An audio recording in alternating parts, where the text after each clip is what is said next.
the challenges of getting a house built. Help me welcome Eileen Newmore. Thank you.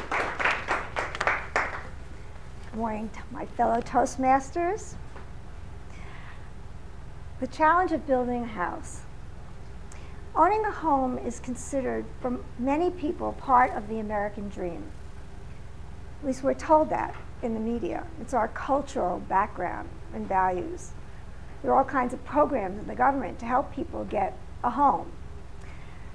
How many of you have searched for a home hoping to find one that would be your dream home? And how many of you have purchased an existing home? And how many of you have had the experience of building a home, whether it's a prefab home or starting from scratch? My husband and I moved to Asheville in 2009 after me losing a job at IBM that paid for a very expensive mortgage on a house in the Hollywood Hills. I never wanted to not have a home again. I didn't want to feel like I was going to be homeless. And I didn't want to have to work a job to pay the mortgage on a very expensive home. We made a decision to come to this area, and we were going to buy a home, hopefully, finding one that we could afford that would be our dream home for the rest of our lives. We spent a lot of time coming to Asheville visiting, and then coming and living here and looking all over the area for a home. We lived in the Kenilworth Apartments for a while. We couldn't find anything.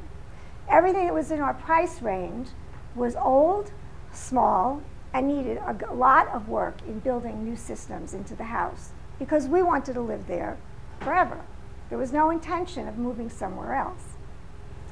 Finally, we decided, despite our realtor saying, no, no, no, you should never do this, to build our own house.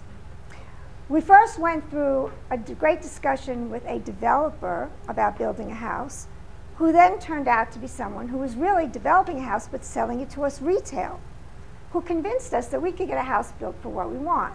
When we got the paperwork showing us that we could never get what we wanted, we luckily had found a structural engineer who's working with that builder who looked at the price and said, this is not how you do it.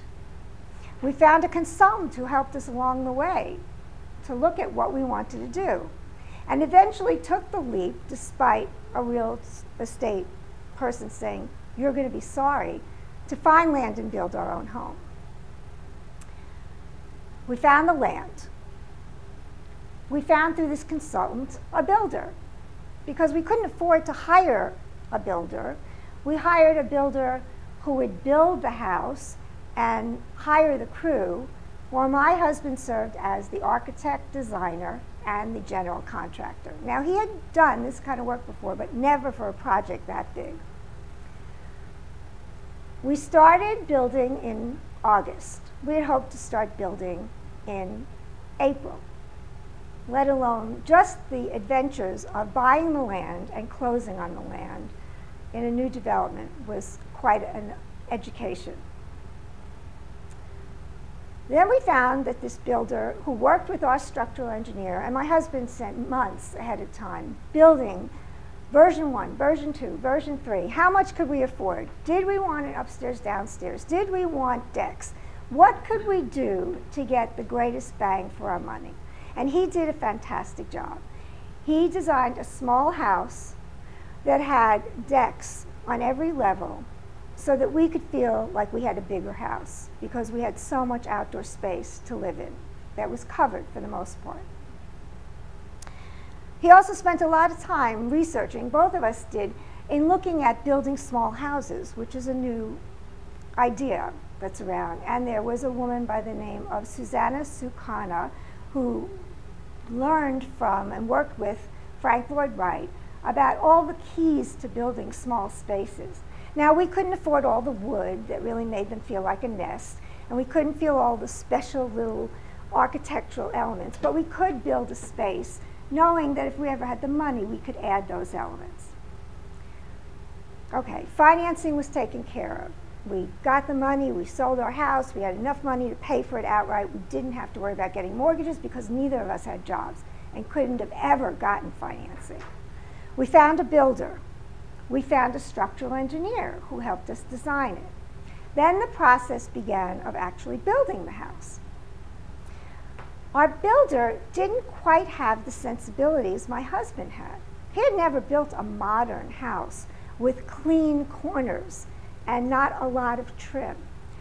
So there were a lot of very interesting discussions, and I would watch him sitting down with the builder, going over plans and details about how we're going to do this and how we're going to do that.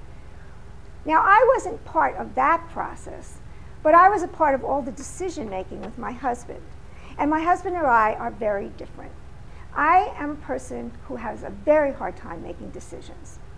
I like to think about things 100 times over. I like to make decisions and research things. Is that the best? Is that really going to work? Do we really want to do that way? What if we did it this way? And my husband designs, makes a decision, does the research, and follows through. So building a house, and you'll read lots about this, can cause enormous difficulties in a marriage. Somehow we managed through. We had been like this for a long time, but there were lots of fights and lots of arguments. The second area are personalities that you deal with. Can you trust the electrician who says, I'm really going to do this and it's really going to be easy, it's only going to be $25 a plug, but then forgets to turn those plugs on and build the electrical line to them so it will work? And you only discover this when you move in, and maybe even several months later when you're not going to use that deck because it's upstairs until the spring, and you say, oh, we can't plug a lamp in here. And we decided not to have an overhead light because we wanted lamps. Or we can't bring a little refrigerator up here, and then you incur the extra expenses. Or the person who you were recommended to by the person who had bought the land, who was going to say, oh, this guy does drywall, great, and he really knows how to paint. Only to find that he had no idea how to do drywall, that he hired painters who then got disgusted with him as a manager, and let alone we got a really poor paint job. Lots of those kinds of events happen. Money gets paid out that you then have to redo. But all in all, the happy ending is that we have a wonderful house that I can live in every single room and enjoy and explore for many, many years to come. And it was a happy ending. Thank you.